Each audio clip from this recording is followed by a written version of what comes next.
ये छात्रों नमस्कार। एनसीईआरटी गणित कक्षा 10वीं में आपका स्वागत है। आगे बढ़ने से पहले मैं आपको बता देना चाहता हूं कि जो आपके बड़े भाई बहन हैं जो गवर्नमेंट जॉब की तैयारी कर रहे हैं तो वो सक्सेस मंत्र नाम के चैनल को सब्सक्राइब करें और जिसकी लिंक मैं डिस्क्रिप्शन बॉक्स में दे रहा हूं तो वहां से आप वहां चैनल पर पहुंच जाएंगे। चलिए आगे बढ़ते हैं और हम प्रश्नावली 11.1 का प्रश्न क्रमांक 5 हल करेंगे। तो आइए सबसे पहले प्रश्न पढ़ लेते हैं। है त्रिभुज एबीसी बनाइए जिसमें बीसी बराबर 6 सेंटीमीटर और AB बराबर 5 सेंटीमीटर और कोण ABC बराबर 60 अंश हो। फिर एक त्रिभुज की रचना कीजिए जिसकी भुजाएं त्रिभुज ABC की संगत भुजाओं की 3/4 गुनी है। तो यहाँ पर हमें त्रिभुज ABC बनाना है और जिसमें हमें दो भुजाएं दी गई हैं। पहली भुजा दी गई है BC बराबर और ये है 6 सेंटीमीटर और फिर AB बराबर दी गई है 5 सेंटीमीटर और कोण ABC बराबर 60 अंश है।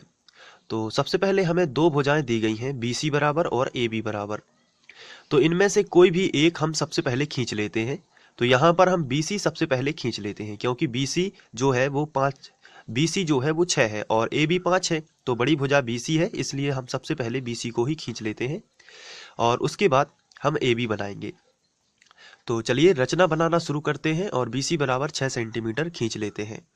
तो सबसे पहले हम 6 सेंटीमीटर की एक रेखा खींचेंगे यहाँ से 6 तक। ये देखिए यहाँ तक ये 6 सेंटीमीटर है। तो इसको हम नाम दे देंगे B और यहाँ पर C और यहाँ पे लिख देंगे 6 सेंटीमीटर। इसके बाद हमें कोण दिया गया है कोण ABC बराबर 60 अंश। चूंकि हमें कोण दिया गया है कोण ABC बराबर 60 अंश तो यहाँ पे देखिए बीच में B है इसलिए ये 60 अंश का कोण बिंदु B पर बनेगा। तो ये देखिए यहाँ पे जो बिंदु B है इस पर हम 60 अंश का कोण बनाएंगे। तो चलिए चांदे की सहायता से 60 अंश का कोण बनाते हैं। तो ये हमने चांदा उठाया और ये जो आपको पॉइंट दिख रहा है और ये लाइन दिख रही है इस पॉइंट और एक लाइन को मैच करनी चाहिए। देखिए इस तरीके से दोनों को पॉइंट को भी और इस लाइन को भी ऐसा मिला देना है। फिर इसके बाद आपको ये जो 60 अंश का कोण आपको दिख रहा है यहाँ पे एक पॉइंट निर्धारित कर देना है, एक बिंदु दे देना है। ये देखिए अब चांदे को हटाकर उस बिंदु से एक लाइन इस तरीके की खींच देनी है। ये दोनों बिंदुओं को मिलाती हुई एक लाइन आपको खींच देनी है। इस तरीके से बड़ी सी लाइन खींच देनी है और इस लाइन को हम BY नाम दे देते हैं। यहाँ पे हमने नाम दे दिया बाई तो हो गया BY किरण हो जाती है। तो 60 अंश का कोण बनाती हुई किरण BY हमने खींची। यहाँ पे 60 अंश लिख देते हैं। तो इतना काम हमने किया। इसके बाद हमें क्वेश्चन में दिया गया है, चूंकि हम रफ में यहाँ पे लिख लेते हैं। क्वेश्चन में हमें दिया गया है कि AB बराबर 5 सेंटीमीटर। तो AB बराबर 5 सेंटीमीटर है तो B बिंदु तो यहाँ पे है। आप देख सकते हैं B बिंदु यहाँ पे है तो A यहाँ कहीं होना चाहिए तब तो AB बराबर 5 होगा। तो इसलिए हम B बिंदु को केंद्र मानकर 5 सेंटीमीटर का चाप लगाएंगे जो कि यहाँ कहीं लगेगा। तो उस बिंदु को A नाम दे देंगे।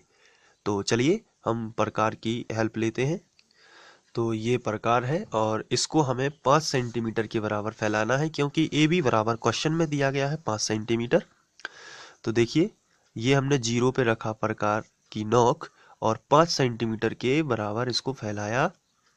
ये यहाँ पे लिखा है 5, थोड़ा सा और ध्यान से ये देखिए ये है 5।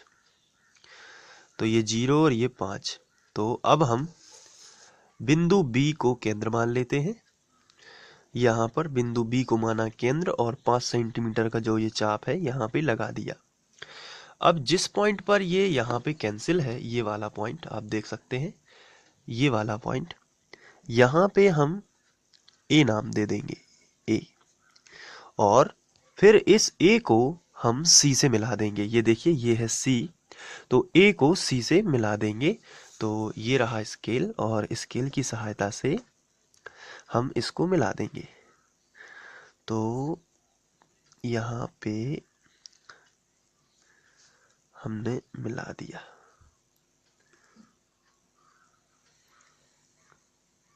ये देखिए, तो इतना तो आपको समझ में आ गया होगा। अब इसके बाद त्रिभुज जैसे ही बनता है तो हम एक न्यून कोण बना लेते हैं नीचे। तो देखिए यहाँ पे आपको एक न्यून कोण बना लेना है। ये इस तरीके से न्यून कोण बनाती हुई एक किरण हम खींच लेते हैं।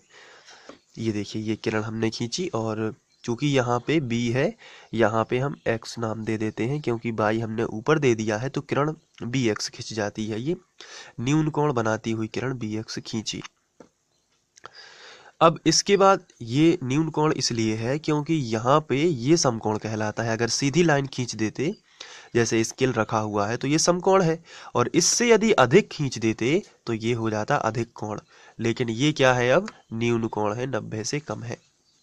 तो इस तरीके से न्यून कोण खींचा। इसके बाद जो हमें अनुपात दिया गया है, आप अपनी किताब में देख सकते हैं, अनुपात दिया गया है 3/4। तो इसमें से बड़ा अनुपात क्या है, 4।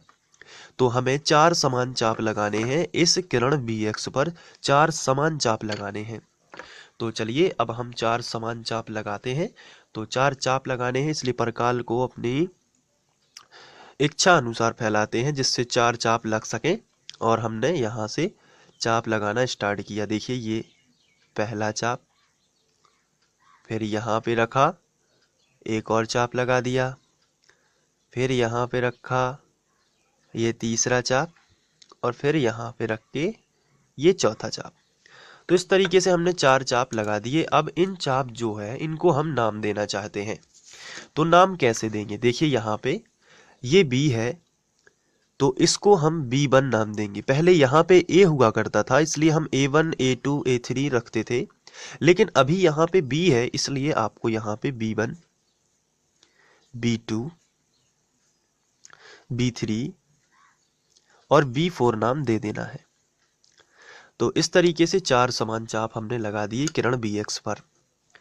तो इतनी रचना होने के बाद अब हमें B4 जो आपको दिख रहा है, आखिरी वाला B4 है, उसको C से मिला देना है, जैसा कि हम लोग पहले भी कर चुके हैं। ये वीडियो आप free online coaching by Sandeep Khare के माध्यम से देख रहे हैं। तो अब हम B4 को C से मिला देते हैं। ये देखिए, V4 को C से मिला दिया इस तरीके से। तो इसके बाद हमें B4 के समांतर एक और रेखा खींचनी है। तो एक रेखा खींचनी है, इसलिए हम चाप लगाना स्टार्ट करेंगे।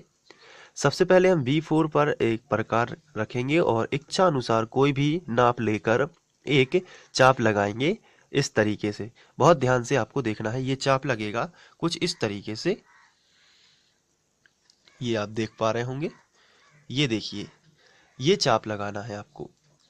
और जितना ये है उतना ही, चूंकि हमें अनुपात दिया गया था, आप देख पा रहे होंगे, ये अनुपात दिया गया था 3/4।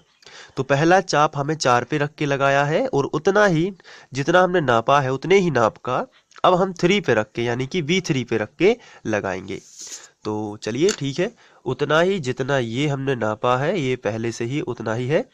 तो अब हम B3 पर रखकर, क्योंकि 3 पर क्यों रखा है, 2 पर क्यों नहीं रखा है, क्योंकि 3 पर इसलिए रखा है क्योंकि हमें अनुपात दिया गया था 3/4, इसलिए हम 3 पर ही रखेंगे। 3/4 था, 4 पर हो गया, अब 3 पर रखेंगे। और इस पर हम एक और चाप लगाएंगे जो एक अर्धवृत्त की तरह लगता है इस तरीके से। ये देखिए, ये आपको चाप लगा देना है। ये लग गया। अब इसके बाद आपको ये वाला एंगल नाप लेना है कि कितना है। तो ये कोण कैसे नापते हैं, तो प्रकार की नोक यहाँ पे रखिए और शीश की नोक या पेंसिल की नोक यहाँ पे रखिए और दोनों को नाप लीजिए कितना है। ये देखिए, ये बिल्कुल फिक्स है। तो ये आप चाहें तो इस तरीके से भी नाप सकते हैं, ये देखिए यहाँ पे, तो भी उतना ही रहेगा। तो ये जितना है। अब फिर इसके बाद ये जो चाप जहाँ पे कैंसिल हुआ था, इसमें B2 से कोई मतलब नहीं होता है, आपको ध्यान से देखना है। ये जो चाप यहाँ पे कैंसिल हुआ है, ये चाप, ये वाला इस लाइन को जहाँ पे कैंसिल कर रहा है, इस वाले पॉइंट को, तो इस वाले पॉइंट को आपको ध्यान से देखना है, इस B2 से कोई मतलब नहीं। तो इस पॉइंट से आपको चाप लगाना है यहाँ इस अर्धवृत्त पर। इस B2 या B1 से कोई मतलब नहीं होता। जहां पर ये अर्धवृत्त यहां से इस लाइन को कैंसिल करता है, यानी ये वाला पॉइंट, ना कि ये वाला पॉइंट। तो कौन सा पॉइंट? ये वाला पॉइंट लेना है और ये वाला पॉइंट नहीं लेना है। तो ये ध्यान से आपको समझ लेना है। अब हमने कोण नापा, तो कोण के बराबर ये हमने कोण नाप लिया था, आप देख पा रहे होंगे ये वाला कोण हमने नाप लिया था। अब इसी कोण से हम इस वाले पॉइंट पर रखते हैं प्रकार की नोक और इस चाप को करते हैं कट। ये देखिए, ये हमने किया कट। अब जहां पर ये कैंसिल हुआ है, इस वाले पॉइंट को देखें तो ये यहां पर कैंसिल हुआ है, इसलिए यहां पे रख देते हैं एक पॉइंट। और B2 जो हमारा अनुपात था, B3 सॉरी, जो हमारा अनुपात था 3/4, आप देख, ये हमारा अनुपात था 3/4, इसलिए 3 वाले यानी V3 को हम इस पॉइंट से मिलाती हुई एक रेखा खींच देंगे। तो चलिए खींच देते हैं। ये रहा स्केल, ये रहा B3 और ये पॉइंट, दोनों को मिलाया और एक लाइन आपको खींच देनी है इस तरीके से। तो ये देखिए, ये है समांतर रेखा। किसके समांतर? CB4 के समांतर एक अन्य रेखा, जहां पर हम ये P बिंदु नाम दे देंगे। तो हुआ CB4 के समांतर PV3।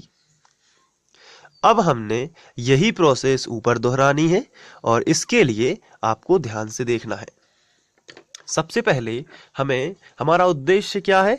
हमें AC के समांतर, ये आपको जो AC दिख रही है, इसके समांतर A और C, इसके समांतर एक अन्य रेखा समांतर खींचनी है। तो उसके लिए हमें मेथड वही अपनानी होगी। सबसे पहले प्रकार की सहायता से कोई भी चाप लेकर, कितना छोटा कितना बड़ा, कोई भी आप चाप लीजिए और कोई भी नाप का, और बिंदु C पर रखिए प्रकार की नोक और इसको घुमा दीजिए। ये चाप लगाना है आपको। तो इस तरीके से सबसे पहले आपको एक चाप लगा देना है। तो ये चाप लग गया है, ये देखिए, ये कंप्लीट हो गया। अब जितना ये हमने नापा था, जितना नाप यहाँ चाप लगाने में लिया था, उतना ही ये, इसको गड़बड़ नहीं करना है और यही यहाँ पे रख के अर्धवृत्त बना देना है। ये देखिए, हमने अर्धवृत्त बनाया। सबसे पहले तो हमने बिंदु P पर रखा, इसके बाद हमने अर्धवृत्त बनाया एक, इस तरीके से ये बन गया अर्धवृत्त। अब हमें इस कोण को नाप लेना है। तो देखिए ये कोण कितना है, जरा नाप लेते हैं। तो इसके लिए हमने यहाँ पे रखा प्रकार की नोक और ये जो है थोड़ा सा बड़ा है, तो इसको हमने कम कर दिया। ये देखिए, ये कम किया तो इतना हो गया। अब देखिए सही नाप है। तो फिर इस वाले पॉइंट से आपको ध्यान रखना है, जो पॉइंट यहाँ पे लिखा हुआ है, ये वाला पॉइंट, इस पॉइंट पर रखकर एक चाप लगा देना है। ये इस तरीके से एक चाप लगा देना है और इस चाप को एक पॉइंट निर्धारित कर देना है। अब इसको और इसको मिला देना है इस तरीके से। ये देखिए, तो थोड़ा सा हमने इसको मिला दिया। ये इस पॉइंट से शीश जो है वो मोटी चल रही है, इसलिए थोड़ा सा एरर आ रहा था, लेकिन लगता नहीं है। अब हम लाइन खींच देंगे, आप प्रयास करेंगे तो जरूर सही आएगा। ये देखिए ठीक ही है। तो यहाँ पे A नाम है, तो यहाँ पे हम A' नाम दे सकते हैं। तो देखिए इस तरीके से त्रिभुज ABC के अंदर एक अन्य त्रिभुज A'BP का निर्माण हो जाता है। तो ये हुई रचना। अब हम लिखेंगे रचना के चरण। तो रचना के चरण लिखते हैं और इसमें हम चित्र में देखेंगे। सबसे पहले हमने BC बराबर 6 सेंटीमीटर का रेखाखंड खींचा था। सबसे पहले हमने BC बराबर 6 सेंटीमीटर का रेखाखंड खींचा था। तो चलिए हम उसी को लिख लेते हैं। सर्वप्रथम BC बराबर 6 सेंटीमीटर का रेखाखंड खींचा, पहला पॉइंट बना के इस तरीके से। इसके बाद हमने, अगर हम चित्र की बात करें, तो हमने बिंदु B को केंद्र मानकर 60 अंश का कोण बनाती हुई किरण BY खींची थी। देखिए आप, ये बी वाई किरण है, बी से लेके बाई तक। तो ये कहाँ, बिंदु बी को केंद्र मानकर चांदे की सहायता से 60 अंश का कोण बनाती हुई किरण बी वाई खींची। तो ये देखिए, ये आपको किरण बी वाई दिख रही होगी। तो यही हम पॉइंट में यहाँ पे लिखेंगे। तो इस तरीके से हम लिख लेंगे, बिंदु बी को केंद्र मानकर चांदे की सहायता से 60 अंश का कोण बनाती हुई किरण बी वाई खींची। अब हमने जब किरण बी वाई खींच ली थी, तब हमने क्या किया था? तो देखिए, हमने बिंदु बी को पुनः केंद्र माना था और यहाँ तक 5 सेंटीमीटर का चाप लगाया था। तो ये देखिए, बिंदु बी को केंद्र मानकर किरण बी वाई पर, इसी पर किरण बी वाई पर, ये देखिए बी वाई किरण पर ही हमने चाप लगाया था। तो हम लिखेंगे, बिंदु बी को केंद्र मानकर किरण बी वाई पर 5 सेंटीमीटर का चाप लगाया, जो ए पर मिलता है, और ए को सी से मिला दिया था। तो यही हम लिख लेते हैं। तो तीसरा पॉइंट हम बनाएंगे यहाँ पर और लिखेंगे, बिंदु बी को केंद्र मानकर। तो इस तरीके से हम लिखेंगे, बिंदु बी को केंद्र मानकर किरण बी वाई पर 5 सेंटीमीटर का चाप काटा, जो ए पर मिलता है, तथा ए को सी से मिला दिया। अब इसके बाद जब हमने ए को सी से मिला दिया था, तब उसके बाद त्रिभुज बन गया था ऊपर वाला। फिर हमने न्यून कोण सी बी एक्स खींचा था। तो यही हम लिख लेते हैं अगले पॉइंट में, सी बी एक्स की रचना की। इसके बाद जब हमने न्यून कोण खींच लिया था ये वाला, तब हमने इस किरण बी एक्स पर, ये आपको किरण दिख रही होगी बी एक्स, इस पे 4 समान चाप लगाए थे, V1, V2, V3, V4। तो हम लिखेंगे, किरण बी एक्स पर 4 समान चाप V1, V2, V3, V4 लगाए। तो चलिए लिखते हैं। इस तरीके से हमने लिख लिया। तो ये चाप लगने के बाद हमने लास्ट में, ये जो आप देख रहे हैं चित्र में, ये जो B4 है, B4 को हमने C से मिला दिया था। तो यही हम लिख लेते हैं, V4 को C से मिलाया। छठवां पॉइंट। तो इस तरीके से हमने लिखा। इसके बाद जब हमने V4 को C से मिलाया था, तो उसके बाद हमने CV4 के समांतर PV3 खींची थी और CA के समांतर PA डैश खींची थी। तो ये दोनों हम लिख लेते हैं कि इसके समांतर ये खींची और इसके समांतर ये खींची। तो हम यहाँ पे लिख लेते हैं, इस तरीके से दोनों समांतर रेखाओं को लिख लिया। जैसे ही समांतर रेखाएं खींचती हैं, तो उसके बाद हमें इस प्रकार त्रिभुज ABC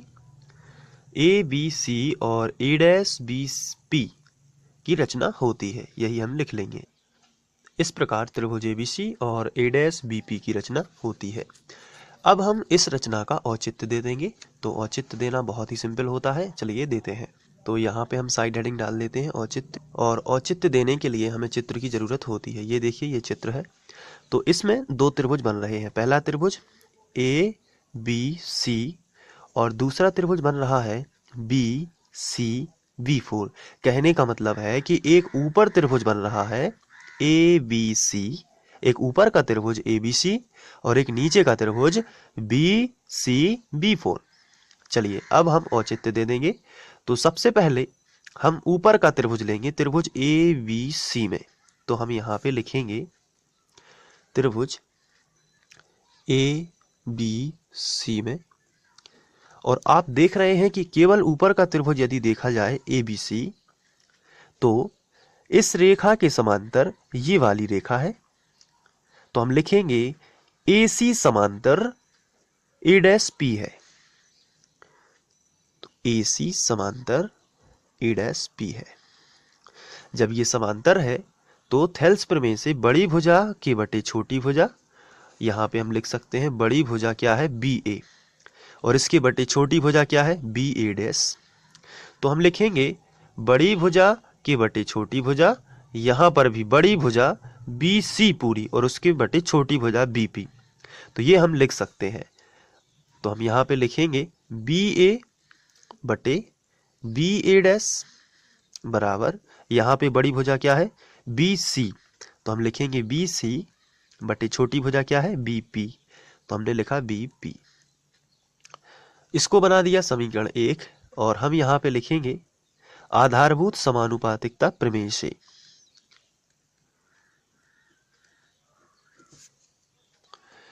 इसके बाद हम दूसरा त्रिभुज ले लेंगे, नीचे वाला त्रिभुज बी सी बी फोर। तो लिख लेते हैं त्रिभुज बी सी बी फोर में आपको इसमें भी दो समांतर रेखाएं दिख रही होंगी। पहली है सी बी फोर और इसके समांतर है पी बी थ्री।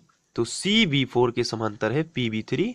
तो यहां पे लिखेंगे सी बी फोर समांतर पी बी थ्री। जब ये आपस में समांतर हैं तो बड़ी भुजा, ये नीचे वाला त्रिभुज देखिए, ये वाला त्रिभुज, तो बड़ी भुजा यानी कि BC के बटे छोटी भुजा यानी कि BP। तो BC बटे BP, यहां पे हम लिख लेते हैं BC बटे BP बराबर, यहां पे देखिए बड़ी भुजा क्या है B4। तो यहां पे हम लिखेंगे B4 बटे छोटी भुजा क्या है, यहां तक है छोटी भुजा BV3। तो हमने लिखा BV3। इसके बाद हमने इसको बना दिया समीकरण 2 और यहां पर भी हम लिख सकते हैं आधारभूत समानुपातिकता प्रमेय से। तो आपको लिख लेना है, यहां पे देखिए आप लिख सकते हैं। अब समीकरण 1 व 2 को ध्यान से देखेंगे तो हम यहां पे लिखेंगे समीकरण 1 व 2 से। तो जब समीकरण 1 व 2 को देखोगे तो BC बटे BP यहां पे भी है और BC बटे BP यहां पे भी है, यानी कि ये दोनों एक से हैं। जब ये दोनों एक से हैं तो ये वाले भी एक से हो जाएंगे, यानी कि BA बटे BA डैश बराबर हो जाएगा VV4 बटे VV3। ये दोनों आपस में बराबर हो जाएंगे। तो चलिए इन्हीं को लिख लेते हैं। तो BA बटे BA डैश बराबर, ये दोनों तो कैंसिल हो गए क्योंकि बराबर है, तो इसके बराबर हमने ये लिखा BB4 बटे BB3। अब इसको आगे बढ़ाते हैं तो BA बटे BA डैश बराबर BV4 क्या है, तो BV4 ये देखिए B से लेके V4 तक कितने चाप लगे हुए हैं, 1 2 3 4।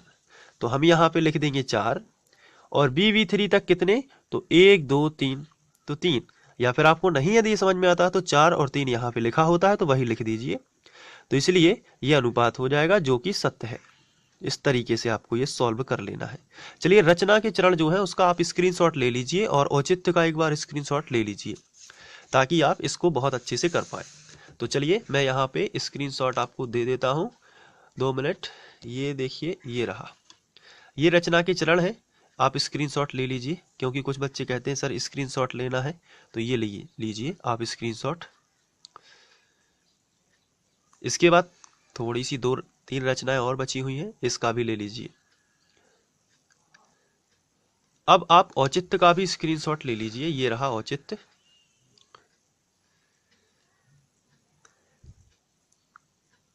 थोड़ा सा ये है। तो इस तरीके से आप इस रचना को कर लीजिए क्योंकि ये बहुत ही इंपॉर्टेंट क्वेश्चन है और ये वीडियो आप free online coaching by Sandeep Khare के माध्यम से देख रहे थे। Thank you.